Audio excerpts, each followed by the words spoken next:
Hello friends, अभी मैं आप लोगों के लिए नंबर सिस्टम का कुछ क्वेश्चन लेकर आया हूं, जिसके माध्यम से मैं बहुत ही इंपॉर्टेंट जानकारी आप लोगों को दूंगा, जिसके तहत आप लोग क्वेश्चन बनाने के क्रम में ही बहुत कुछ सीख जाएंगे। और जो भी कुछ मैं बीच में बताऊंगा, जिसकी जरूरत पड़ती है क्वेश्चन बनाने के लिए, आप उन सभी चीज़ों को एक नोटबुक में अपने नोट्स के तौर पर बना लीजिएगा, जो बार बार आपको काम आएगा। तो अभी देखते हैं, फर्स्ट क्वेश्चन है, दो संख्याओं के लघुत्तम समावर्तक महत्तम समावर्तक का गुणनफल 48 है। दोनों संख्याओं के बीच का अंतर 1 है। उन दोनों संख्याओं को ज्ञात कीजिए। तो हम पहले आते हैं, तो इस क्वेश्चन के माध्यम से मैं पहले बताना चाहता हूँ, जैसे लघुत्तम समावर्तक एलसीएम एंड एचसीएफ का गुणनफल। तो ये आप सबों को पता होना चाहिए, अगर नहीं पता है तो आप इसको लिख लेंगे। ये होता है प्रोडक्ट ऑफ नंबर्स। अब अगर यहाँ पे हम दो संख्या मानते हैं x एंड y, तो ऑब्वियसली जो HCF और LCM का जो गुना दिया हुआ है 48 वही होगा। और दूसरे सेंटेंस से हमें पता चलता है x माइनस y ये 8 है। तो इसको बनाने का एक आसान सा तरीका है कि आप ऑप्शन से देख सकते हैं। तो पहले हम देख लेते हैं कि ये किस किस में सेटिस्फाई होता है। तो फर्स्ट में नहीं होता, 6 माइनस 8 नहीं हो सकता, 12 माइनस 4 हम करेंगे तभी ये सेटिस्फाई होगा। तो सिंपली है कि हमारे पास एक ये बचता है, फिर ये नहीं सेटिस्फाई करेगा, फिर इसको घटाएंगे तो नहीं होगा। तो हमारे पास ऑप्शन ही एक बचता है जो ये सेकंड वाले ऑप्शन को सेटिस्फाई करता है। और इसके लिए भी हम चेक करते हैं इसको, तो 12 × 4 = 48 ये भी सेटिस्फाई करता है, इसलिए ऑप्शन हमारा सिर्फ एक ही हो सकता है। चलिए नेक्स्ट क्वेश्चन पे हम चलते हैं।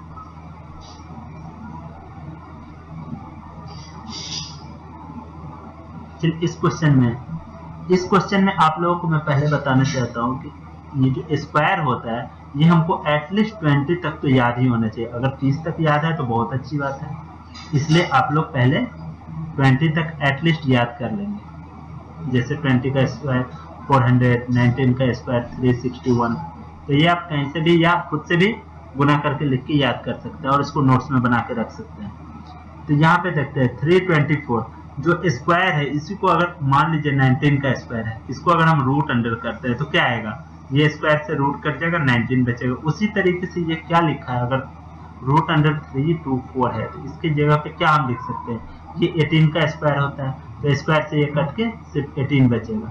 और दूसरी बात, दूसरे में हम देखते हैं तो इसमें क्या लिखा है 3.24 इसका रूट अंडर। तो एक चीज मैं बताता हूँ, ये 0.24 है, यानी कि इसको हम दो तरीके से लिख सकते हैं। या तो इसको हम लिखे रूट अंडर 324, उसके बाद ये आप लोगों को पता है कि जब पॉइंट हम लोग हटाते हैं तो नीचे में जितना पॉइंट दाएं तरफ जितना संख्या होता है उतना जीरो बिठाते हैं। या तो हम इसको ऐसे लिख सकते हैं 324 और बाई 100। तो इसका एक सेकेंड, इसका 324 का स्क्वायर, 18 का स्क्वायर एंड 100 का रूट 10 का स्क्वायर। तो इसमें हो गया 18/10, इसको हम 1.8 लिख सकते हैं। और दूसरा तरीका है कि हम इस पॉइंट को भूल जाएं और सीधा से जो भी आता है 18 आता है, ठीक है। चूंकि ये रूट अंडर है, इसलिए हम जितना दो संख्या के बदले में एक संख्या लेंगे और वहां पे पॉइंट बिठा देंगे, ठीक है। नेक्स्ट में हम देखते हैं 4 संख्या है, इसके बदले में हम 2 संख्या लेंगे तो 18 लेंगे और 2 संख्या के बाद पॉइंट बिठा देंगे। तो ऑब्वियसली हम इसको क्या है, पहला का आ गया 18, दूसरे में 1.8 आ गया, तीसरे में 0.18 आ गया। अब इसको अगर हम ऐड करते हैं तो 19.98, ये सेटिस्फाई कर गया इस कथन में। दूसरा है, इसको अगर हम सॉल्व करते हैं तो क्या आएगा, 100 का रूट 10, 361 का रूट 19, 121 का रूट 11, ये तो आपको याद होना चाहिए 129। अब अगर इस सबको जोड़ेंगे हम तो रूट अंडर 169 है, और ये 13 का स्क्वायर होता है इसलिए 13 है, और ये भी सेटिस्फाई करता है। इसका मतलब इसका 1 और 2 दोनों कथन सत्य हैं। चलिए अभी हम नेक्स्ट क्वेश्चन पे चलते हैं। अब इसमें पूछ रहा है कि ए का मान पता करना है। क्वेश्चन है 9 ये 40 पावर रूट है इक्वल टू 41 पावर रूट है। तो इसमें या तो हम वैल्यू पुट कर करके देखेंगे, 9 का पावर 1 9, 40 का पावर 1।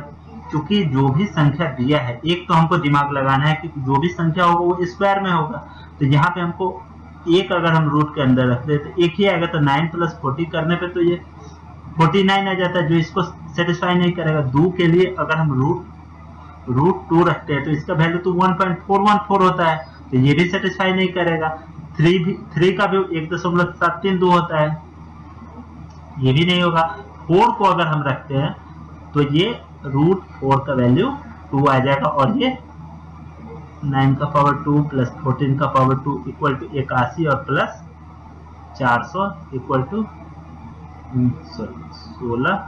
1681, जो 41 का अगर स्क्वायर करते हैं तो वही वैल्यू आता है, तो ये सेटिस्फाई करता है। दूसरा तरीका ये है कि जब भी हम क्वेश्चन देखते हैं, आप लोगों को ट्रिपलेट के बारे में पता नहीं होगा, या अगर पता है तो अच्छी बात है, नहीं है तो अभी सीख लीजिए। हाइपोटेन्यूज, ये परपेंडिकुलर, ये बेस। तो जब भी राइट एंगल ट्रायंगल होता है, अगर ये 90 डिग्री है तो इसमें हमको पता है हाइपोटेन्यूज का स्क्वायर इक्वल टू परपेंडिकुलर का स्क्वायर प्लस बेस का स्क्वायर। अगर ये 3 है, ये 4 है, तो ऑब्वियसली ये 5 ही होगा, क्योंकि ये ट्रिपलेट है। और कुछ ट्रिपलेट मैं आप लोगों को लिखा देता हूँ, जो आप लोग नोट्स बना सकते हैं। 3, 4, 5, अगर 3 है, 4 है तो 5 होगा। फिर 5, 12, 13, इसको आप चेक कर सकते हैं। 7, 24, 25, 9, 40, 41,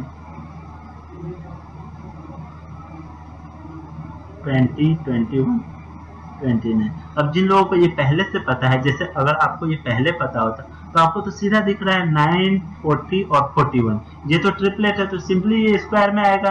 तो अगर रूट ए का वैल्यू 2 होगा तो ऑब्वियसली ए के जगह पे क्या हो जाएगा, रूट जब ही हटेगा तो 2 का स्क्वायर हो जाएगा, यानी कि 4 हो जाएगा, यानी इसका आंसर 4 हो जाएगा। क्लियर है? अब चलिए हम लोग नेक्स्ट क्वेश्चन पे देखते हैं। जो भी मैं बता रहा हूँ उसका आप लोग नोट्स बनाएंगे या कहीं लिख लेंगे, ठीक है। नेक्स्ट क्वेश्चन पे आते हैं। अभी देखिए एक क्वेश्चन है, राजन एक वृत्ताकार मैदान में एक चक्कर प्रति घंटे की दर से चलता है, ठीक है। एक वृत्ताकार मैदान है, फिगर सही नहीं बन पा रहा है, चलिए फिगर से क्या लेना देना। एक वृत्ताकार पथ है, राजन यहां से चलता है, ठीक है। 1 घंटा में ये एक चक्कर लगाता है, जबकि रमन भी यहीं से चलेगा, ठीक है।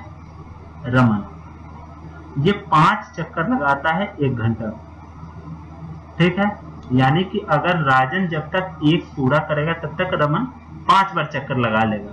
वो एक ही बिंदु से सुबह 9:25 सुबह में चलते हैं, एक ही बिंदु से। मैंने पहले भी बताया स्टार्टिंग पॉइंट सेम है। किस समय वह पहली बार एक दूसरे को पार करेंगे, तो एक दूसरे को पार करने की बात आती है।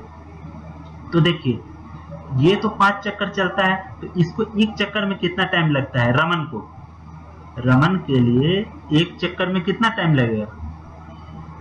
60/5, यानी कि 12 मिनट में तो रमन चल लेगा। ये एक चक्कर लगा लेगा, तब तक ये पहला चक्कर ही करता होगा।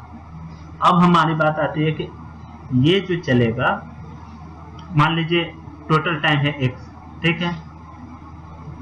तो रमन जो चलेगा वो तो एक चक्कर पूरा कर लिया, उसके बाद ये चलते जा रहा है, तो कितना समय में ये दोनों एक दूसरे को क्रॉस करेगा। तो इसका रिलेटिव स्पीड निकालते हैं, रिलेटिव चक्कर निकालते हैं, तो 5 चक्कर ये का चलता है और 1 चक्कर ये चलता है, तो ये घट के आता है 4 चक्कर, और इसको 60 से भाग दे देते हैं, 15 मिनट आता है। तो यानी 9:25 में चला था, इसमें 15 मिनट और जोड़ देते हैं, 9:40 पे ये फिर से दोबारा क्या है, एक बार तो साथ में चले थे और दूसरी बार 9:40 पे फिर से मिल जाएंगे, क्योंकि ये तो एक चक्कर पूरा करके फिर से चल रहा है, जबकि राजन तो पहले चक्कर में ही है। चलिए नेक्स्ट क्वेश्चन पे चलते हैं।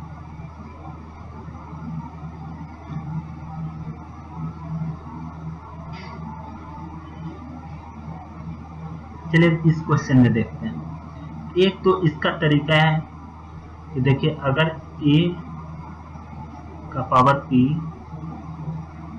प्लस b का पावर p, यहाँ पे अगर p is e is odd, तो क्या होता है, ये हमेशा a प्लस बी से कटता है, डिविजिबल होता है, ये जो हमेशा a प्लस बी से कट जाएगा अगर p ऑड है। और तो यहाँ पे हम देखते हैं कि इस दोनों को अगर जोड़ते हैं तो 47 प्लस 35 कितना होता है, 82। देखिए 82 का फैक्टर क्या क्या होता है, एक तो ये एक से कटता है, मान लीजिए 41 इसमें देखते हैं, क्योंकि 41 है, ये 41 से भी कटेगा, तो स्वाभाविक है जो 82 से कटेगा वो 41 से भी कटेगा। तो ये अगर 41 से कट जाएगा तो इसमें रिमाइंडर आने की बात है नहीं, तो शेष क्या बचेगा, शेष तो 0 हो जाएगा। और दूसरा तरीका एक और है, जैसे 47 को अगर हम 40, ये दिया क्या है 47 प्लस 35 का पावर, इसको भाग देना है 41 से, इसको हम अलग अलग दे सकते हैं, 47 पावर 3 बाई 41 करेंगे, फिर 35 पावर 3 बाई 41 करेंगे। देखिए यहाँ अगर हम भाग देंगे तो रिमाइंडर कितना बचेगा, रिमाइंडर बचेगा 6, और उसी रिमाइंडर को हम 3 बार गुना करेंगे, ठीक है, रिमाइंडर की बात कर रहे हैं, ये भाग देने के बाद जो बचा। और फिर इसमें क्या बचेगा, पहले तो आप ये जान लीजिए किसी भी संख्या पर मान लीजिए 7 है, इसको हमको 5 से भाग देना है, तो रिमाइंडर क्या क्या बच सकता है, या तो 2 बचेगा। और दूसरी बात, अगर हम 5 दूना 10 करते हैं तो 10 से तो ये छोटा है, इसलिए इसमें एक रिमाइंडर -3 बचेगा। रिमाइंडर 2 तरीके से बचता है, अगर हम सवाल बनाना चाहते हैं तो ये हमको आना चाहिए, या तो 2 बचेगा या -3 बचेगा। तो इसमें देखिए इसमें कितना बच रहा है, -6 को अगर हम 3 बार गुना करेंगे तो क्या होगा, आप देखिए ये माइनस माइनस प्लस और फिर माइनस, ये माइनस में आ जाएगा, 2 माइनस मिलके तो प्लस हो गया, एक माइनस में आ गया और ये प्लस में था, दोनों मिलके कट के आपस में 0 हो जाएगा, यानी रिमाइंडर इस तरीके से भी 0 ही आएगा। तो एक ये तरीका पता है तो आप बना सकते हैं, दूसरा अगर आप ये याद रखना चाहते हैं तो इससे भी बना सकते हैं, लेकिन आपको आसानी इससे होगी अगर आप समझ जाते हैं एक बार। तो फिर आगे सवाल आएगा, फिर इस पर हम बनाएंगे और इसका प्रैक्टिस करेंगे। चलिए अब नेक्स्ट क्वेश्चन पे चलते हैं।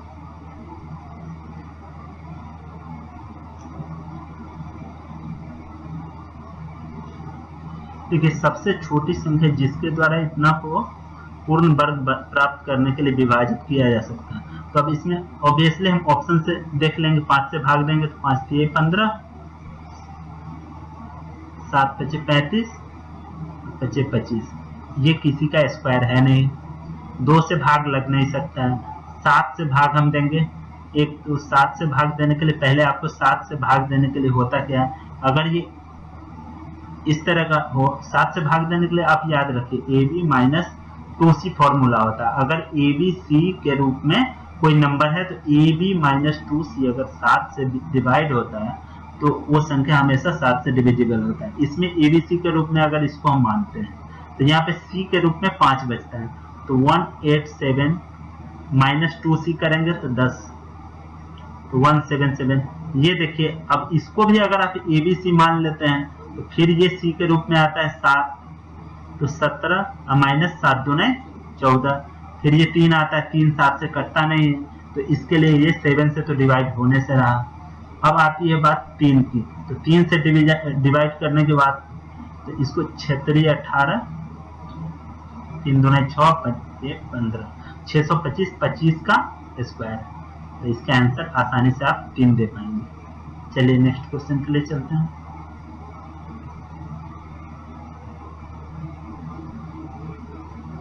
अब देखिए निम्नलिखित समांतर श्रेणी का पहला ऋणात्मक पद क्या होगा। बहुत ही अच्छा क्वेश्चन है। पहले तो आप लोगों को पता होना चाहिए समांतर श्रेणी अर्थमेटिक प्रोग्रेशन, जिसको हम लोग एपी कहते हैं। अब एपी में क्या क्या होता है, एपी के लिए आप पहले समझिए, अगर कोई भी सीरीज है, 1 है, 4 है, 7 है, 10 है, इसमें आपको दिख रहा होगा डिफरेंस कितने का 3, इसमें कितने का 3, इसमें कितने का 3, और ये 1 2 बढ़ता जाएगा जितना भी टर्म आप रखें। तो इसमें जो पहला टर्म होता है उसको हम ए से डिनोट करते हैं, ए से डिनोट करते हैं फर्स्ट टर्म को। फिर जो डिफरेंस होता है, कॉमन डिफरेंस सब में देखिए कितने कितने का, उसको हम बी से डिनोट करते हैं।